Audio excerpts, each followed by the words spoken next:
दोस्तों छोटी सी वीडियो है, इम्पोर्टेंट है इसलिए मैंने बनाई है क्योंकि भारत में जो भी विकास हो रहा है, जो भी नई चीज़ें हो रही है, उसके बारे में बताना बहुत ज़रूरी है। उससे लोगों में एक मोटिवेशन आता है और एक इच्छा जागृत होती है नई चीज़ें करने की और जानने की। तो उत्तराखंड ने लॉन्च किया इंडिया का फर्स्ट एस्ट्रो टूरिज्म कैंपेन जिसका नाम है नक्षत्र सभा। ये जो है एस्ट्रो टूरिज्म को प्रमोट करेगा। इसके ऑब्जेक्टिव हैं स्टार गेजिंग और एस्ट्रोनॉमिकल इवेंट्स को पब्लिक के लिए एक्सेसिबल बनाना और लोगों में एस्ट्रोनॉमी का इंटरेस्ट बढ़ाना। अब आप कहोगे कि ये स्टार गेजिंग सेशन क्या होता है, तो ये एक प्रकार का इवेंट होता है जहां लोग रात के आसमान में तारों और दूसरे सेलेस्टियल ऑब्जेक्ट्स को देखते हैं।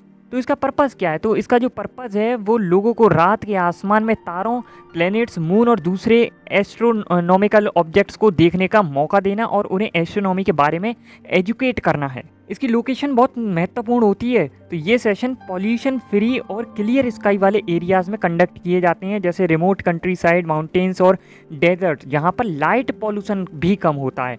वरना आप सिटी वगैरह में कर दोगे वहाँ लाइट पॉल्यूशन इतना ज़्यादा होगा कि आपको कुछ दिखाई नहीं देगा ऊपर आसमान में। इसके लिए कुछ इक्विपमेंट्स की भी ज़रूरत पड़ती है। अब आँखों से थोड़ी ना इतना देख लोगे डीपली। तो स्टार गेजिंग सेशन में टेलीस्कोप, बाइनोकुलर्स और स्टार चार्ट्स का यूज़ होता है। टेलीस्कोप से दूर के ऑब्जेक्ट को क्लोजअप देखा जा सकता है और बाइनोकुलर्स वाइड फील्ड व्यू के लिए यूज़ होता है। इसमें गाइड्स और एक्सपर्ट्स भी होते हैं क्योंकि भाई एस्ट्रोनॉमी के बारे में बताना है तो ऐसे बंदे तो चाहिए जो उसके बारे में जानते हों, तो वो आपको एजुकेट करेंगे, इन्फॉर्मेशन देंगे उसके बारे में। स्टार चार्ट्स और एप्स, तो पार्टिसिपेंट को कुछ स्टार चार्ट्स और एस्ट्रोनॉमी एप्स प्रोवाइड किए जाते हैं जिससे वो इजीली ऑब्जेक्ट लोकेट कर सकें। ये टूल्स बताते हैं कि कौन से कॉन्स्टेलेशन में और प्लैनेट्स जो है वहाँ पर किस डायरेक्शन में हैं। इसमें टाइमिंग का भी बहुत रोल है क्योंकि स्टार गेजिंग सेशन रात के अर्ली आवर्स और लेट नाइट में कंडक्ट होते हैं जब स्काई सबसे ज़्यादा क्लियर होता है।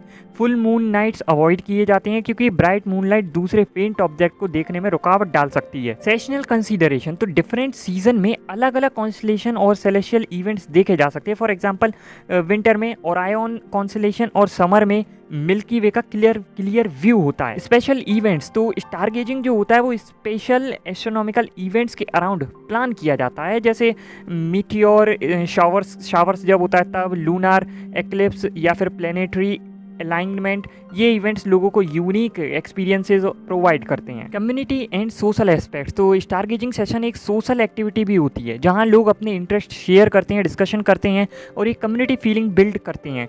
ये फैमिलीज, फ्रेंड्स और इंडिविजुअल्स के लिए एक एनरिचिंग एक्सपीरियंस भी होता है। तो ये मैंने आपको स्टार गेजिंग क्या होता है उसके बारे में कुछ चीज़ें बताई है। अब की लोकेशन उसकी कहाँ है, ये कहाँ हो रहा है, तो उत्तराखंड के शैक्षणिक लोकेशंस जैसे भीमताल हो गया है और कौसानी, मुनस्यारी और देहरादून में एस्ट्रो टूरिज्म एक्टिविटीज़ को ऑर्गेनाइज किया जाएगा जहां क्लियर स्काइज और पॉल्यूशन फ्री एनवायरनमेंट मिलता है। तो इस दौरान वहां पर बहुत सारी एक्टिविटीज़ होंगी जैसे स्टार गेजिंग तो मैंने बताया ही है, टेलीस्कोप व्यूइंग और एस्ट्रोनॉमी वर्कशॉप और एक्सपर्ट्स लेक्चर देंगे कुछ। इसकी टारगेट ऑडियंस कौन सी है, तो नक्षत्र सभा को हर एज ग्रुप के लोग एंजॉय कर सकते हैं, स्पेशली स्टूडेंट तो कर ही सकते हैं और एस्ट्रोनॉमी में जो रुचि रखते हैं, जैसे मैं वीडियोस बनाता रहता हूँ, मुझे भाई रुचि है, मेरे आसपास कहीं होता तो मैं तो ज़रूर जाता। और जो ट्रैवलर्स है जो यूनिक एक्सपीरियंसेस ढूंढ रहे हैं वो भी वहाँ जा सकते हैं। इसके लिए कुछ स्पेशलाइज्ड इंफ्रास्ट्रक्चर भी डेवलप किया जाएगा जिसमें ऑब्जर्वेटरीज, टेलीस्कोप और अदर नेसेसरी इक्विपमेंट्स शामिल हैं।